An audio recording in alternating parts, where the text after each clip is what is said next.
Hello and welcome. This is the fourth and final part where I'm going to be concluding my analysis of the mathematically perfect face. So in part 1, I stated that this face is perfectly attractive, for which there are a total of 55 features that make it up. And in this part, we're going to be taking a look at the hair, health, skull shape, and ears, for which there are a combined total of 20 features. So let's get this started. The first perfect feature is having a full head of hair. So the hairline should be clearly visible, straight, and well defined. So it shouldn't be wonky and should show no signs of balding. The two most common types of balding is temporal recession, which is where the hairline retreats, particularly at the sides of the face, leaving these gaps from where the hairline used to be or should be. And the second type of balding is vertex balding, colloquially known as having a bald patch, which is where the hair deteriorates on the crown of the head, leaving this space here. And signs of balding can be devastating to your attractiveness, hence I've given it an importance level of 5 out of 5. And if you're not sure on what the importance levels mean, there is a brief explanation in the description below, or check out part 1 for a more in-depth explanation. But put simply, if I've rated any feature an importance of 5, then lacking this will automatically make you unattractive to the vast majority of women. It pretty much automatically makes you sub 5. And the reason for why having a full head of hair is so important is because it's arguably the most important indicator of youth, which of course is going to be attractive because it's indicative of high fertility and the potential to raise well-nourished offspring. And the evidence is clear for why I've given it an importance of 5. We see posts like this all over the place on the internet about how balding alone led to the total collapse of somebody's dating chances. And yes, I do want to point out that you will always get outliers. A good example is Jason Statham. So yes, you can still be attractive even if you're bald. However, when we see these outliers, they are often attractive in spite of their baldness, not because of it. And secondly, I think everyone can agree that even a man like Jason Statham would be considered more attractive and would have broader appeal if he did have a full head of hair. So my point still stands that for the vast majority of men, balding is devastating for your attractiveness. And this can be elaborated further in these before and after photos of men who got hair transplants. The difference is astounding, like we're talking about rolling back the clock for anything up to a decade. So having a full head of hair can knock 10 years off of your perceived age. And that's why you hear so many people use the phrase that balding is a death sentence for most men. Moving on to feature number 2, your hair should be wholesome, thick, healthy looking, etc. So it should show no signs of thinning, damage, dryness, etc. As again, this is going to be indicative of old age, which isn't going to be attractive. And I've given this an importance of 4 again, so still really important. Moving on to feature number 3, hair colour. And the ideal hair colour should be vibrant, healthy looking and full of life. So it should show no signs of greying, which again is going to tie in with that idea of old age. And I've given this an importance of 4 because although your hair colour might not directly impact your facial attractiveness, like these men are still very attractive despite having grey hair. However, it's still going to make you unattractive to a lot of women, especially young women, purely because it is a sign of old age. And if you watch part 3, when I talked about the eyes, you will remember that I didn't say that there is necessarily an ideal eye colour. Rather, what's more important is having a vibrant and healthy looking eye colour. I have a different opinion for when it comes to the hair, so there is a hierarchy of different hair colours, and I would say the ordering goes something along these lines. So obviously going bald and grey is going to be the least desirable, with the least appeal to women. Meanwhile, having red or ginger hair is going to be average, and then any of these are going to be ideal, and I would say that having brown hair slightly pips the rest of them. So those are the first 3 features that make up the perfect hair. If you're enjoying what you've seen so far, now is a good time to press the like button as it helps the YouTube algorithm. Now moving on to health, for which there are 8 features, and most of these are going to be common sense, so I won't need to say a whole lot about each one of them. However, they are still very important nonetheless. Feature number 4, facial leanness and definition. So there should be no fatty deposits in the face, your bone structure should be clearly visible and well defined, particularly around the jaw area, the cheekbones and the eye area, etc. And its importance is obvious, hence why I've given it an importance of 5. Like I don't even need to say anything here, it's staring right in front of you. The difference is astounding, like we're talking about going from roughly a 2 to 3 out of 10 in the before pictures to roughly a 7, maybe even pushing 8 in the after pictures. Moving on to feature number 5, again common sense. Your face should show no signs of damage, acne, blemishes, scarring, etc. And just taking a look at these before and after photos, the difference is staggering again. Feature number 6, there should be no wrinkles or folds in various parts of the face. And again, this ties in with the youth, health and fertility argument. The 3 most common places to see wrinkles is creases on the forehead, surrounding the eye area, and around the mouth and nose area, which are known as nasolabial folds. Feature number 7, eye bags. So there should be no fatty deposits beneath the eye. Otherwise this is going to give you a tired, droopy and sad appearance. And I've given this an importance of 3, so if we take a look at these photos, where a man has had surgery to get his eye bags removed, it's going to cause a little boost in your attractiveness, but removing eye bags isn't automatically going to give you hunter eyes. So it's fairly important, but removing eye bags isn't going to work miracles on your eye area. There's still a lot of other very important features that make up the perfect eyes. And if you want to find out more, check out part 3, where I outline the 16 features that make up the perfect eyes. A link will be in the description below.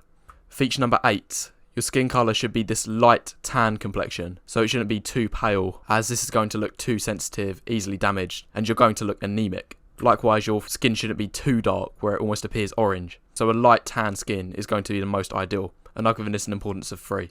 Feature number 9, skin texture. And the ideal skin texture should be slightly rough and a little bit grainy. So if we compare to these photos here, where the skin is clearly too sensitive, whereas in the after photos, where their skin has this rough texture, it looks a lot more healthy.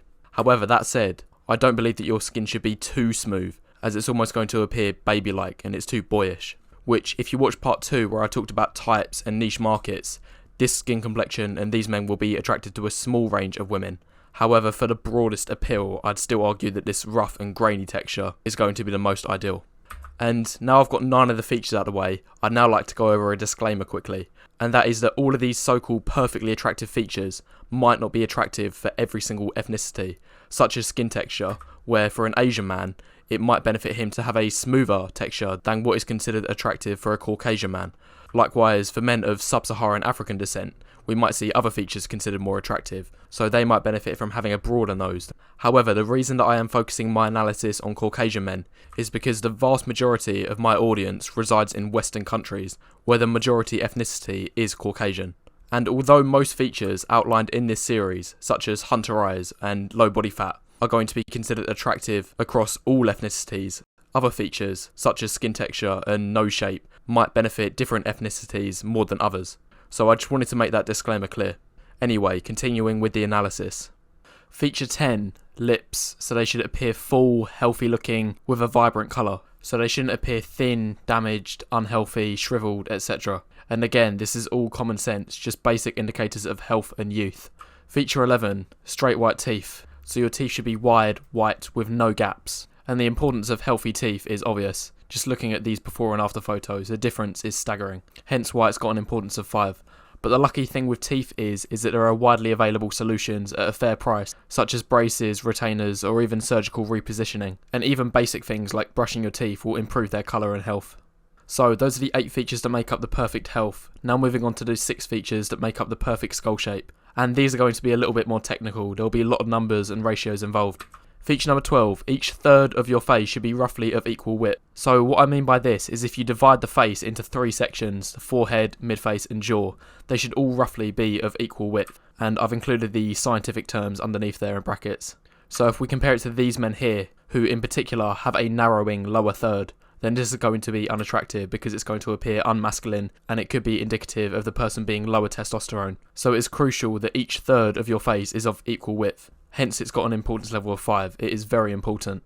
Feature number 13, your face's height to width ratio. And an ideal height to width ratio is roughly 3:2. So your face is 1.5 times longer than it is wide. So if we compare it to these men, whose ratios are roughly 1:1, then that is going to give a circular, roundish or babyish face appearance. And that's not going to be attractive, it's not very masculine, and it's going to appear feminine and juvenile. Meanwhile, if we take a look at these faces, these arguably have it worse because their ratio is 2:1, so their face is 2 times longer than it is wide, and this will give a horse face appearance. Or you may have heard the derogatory slur of these men's heads being shaped like a tic-tac.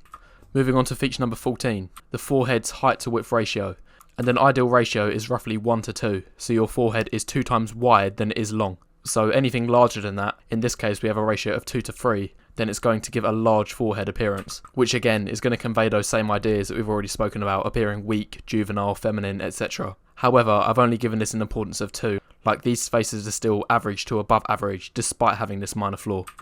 Feature number 15, a thick neck. And an ideal neck to face ratio is roughly 4:5, so your neck needs to be at least 80% of the width of your face. So if we take a look at these faces, these are Photoshop edits, where nothing about the face has been changed other than the neck size, and the difference is actually quite noticeable. Like we're easily talking 1 to 2 points worth of attractiveness being deducted after the Photoshop edit. So in the original photos, these men are comfortably 8+ range, even pushing 9. But in the Photoshop edits, their head looks almost a bit pathetic on such a thin neck, and it's going to appear fragile, weak, feeble, unmasculine, etc. And it's not going to be attractive. And this is because his neck to face ratio is roughly 3/4, so his neck is only 75% of the width of his face.